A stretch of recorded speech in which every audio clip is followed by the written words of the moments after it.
next stop is Dove Cottage. Please ring the bell if you wish to alight here. Dove Cottage, which is located behind the buildings next to its car park, was originally built in the 17th century as a public house and was first recorded as the Dove and Olive in 1617. It remained a public house until it closed in 1793. It was then converted to living accommodation, and in December 1799 William Wordsworth moved in with his new wife Mary and his sister Dorothy. Thomas de Quincey, the journalist and writer, was also a permanent guest. In 1808 the family outgrew Dove Cottage and moved to Allen Bank in the village of Grasmere. Dove Cottage was acquired by the Wordsworth Trust in 1890, opening to the public in 1891.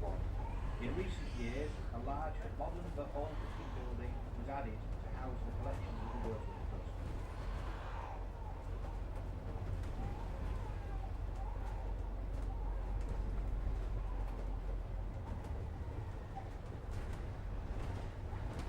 At 1 mile long, half a mile wide and 75 feet deep, Grasmere is slightly longer than Rydalwater. The island in the centre is reputed to have been a favourite place of the poet William Wordsworth, who lived in nearby residences Dove Cottage and Allen Bank.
Stop is White Moss.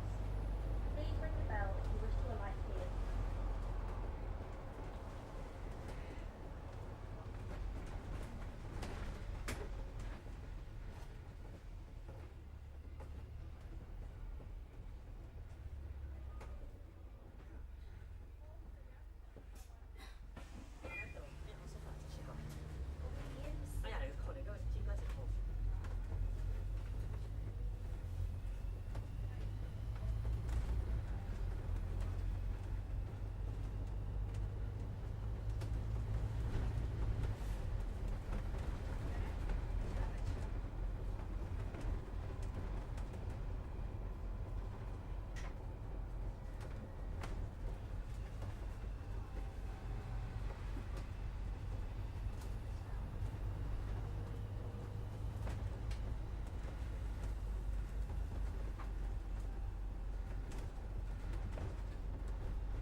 Rydalwater is one of the smallest bodies of water in the Lake District to be classed as a lake, at just 3/4 of a mile long and 1/4 of a mile wide.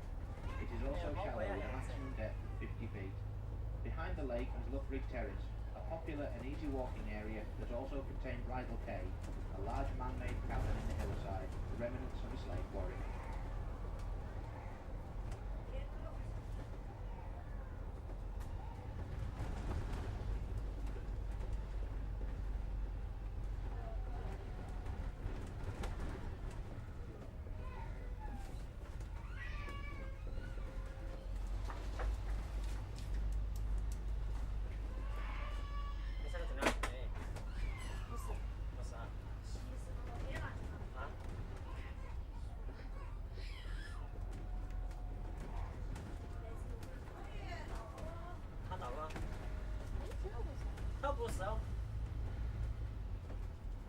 不是下边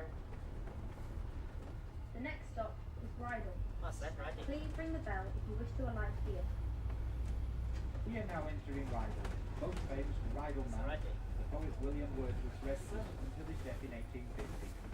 Sections of the house date back to 1574. It was enlarged in 1750 and has changed little since. It is now a Grade 1 listed building. Rydal Mount is not the obvious large building you can see in the trees. That is Rydal Hall, built in the 16th century. Its present look dates from the early 19th century. This is the so-called New Hall, built by the first Sir Michael de Fleming in the 16th century, enlarged in the 17th century, and altered and refaced in the 18th century, with the main front dating from the early 19th century. The original Rydal Hall was closer to the current road, but was in ruins by the end of the 16th century. The village of Rydal was built on the old trade route between Ambleside and Keswick, originally a pack horse trail, but developed into a turnpike road in the 18th century. There was also a medieval deer park dating from the 13th century on the other side of the river. This shaped the development of the village, with no building or settlement fitted in the park. We would like to remind passengers of the upper deck to please remain seated whilst the vehicle is in motion, and to keep hands, arms, legs and heads within the sides and rear walls of the vehicle at all times. Thank you.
The next stop is Ambleside Health Centre.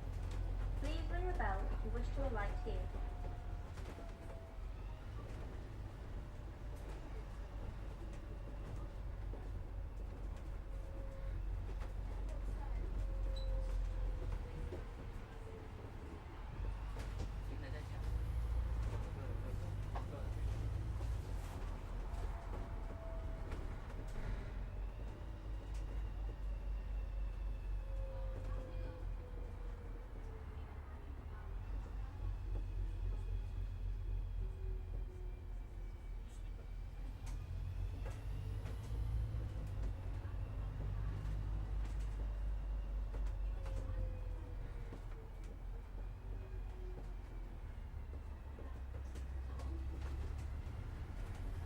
The next stop is Ambleside Salutation Hotel. Please ring the bell if you wish to alight here. Coming up is Bridge House, possibly the most photographed building in the Lake District. Originally built as an apple store for Ambleside Hall, remnants of which are now parts of buildings in the area around the Golden Rule Public House and Smithy Brow, it was built over Stock Beck to escape land tax. It is believed that at one time, this tiny two-roomed building housed a family with 6 children. We are now travelling through Ambleside. There has been a settlement here for over 2,000 years, dating back to the Romans at Galava. After the Roman Empire declined, the area came under the control of Furness Abbey, near Barrow-in-Furness, which introduced small-scale managed industrialisation with farming and iron ore smelting. Over time, slate quarrying became a major export industry, whilst farming expanded, and the dissolution of the monasteries led to the land being divided up into numerous small holdings by 1550. The Industrial Revolution brought new technology to the area. The road system was transformed from muddy, rutted cart tracks to reliable roads, and water, bark and bobbin mills were built alongside watercourses. Stockgill still has the remnants of water wheel housings near its banks. By the late 19th century, the town had expanded as the tourist industry caught up and overtook the mills as a source of income, as transport connections had vastly improved with the arrival of the railway in Windermere, and big northern industrial towns sourced their materials from closer to home.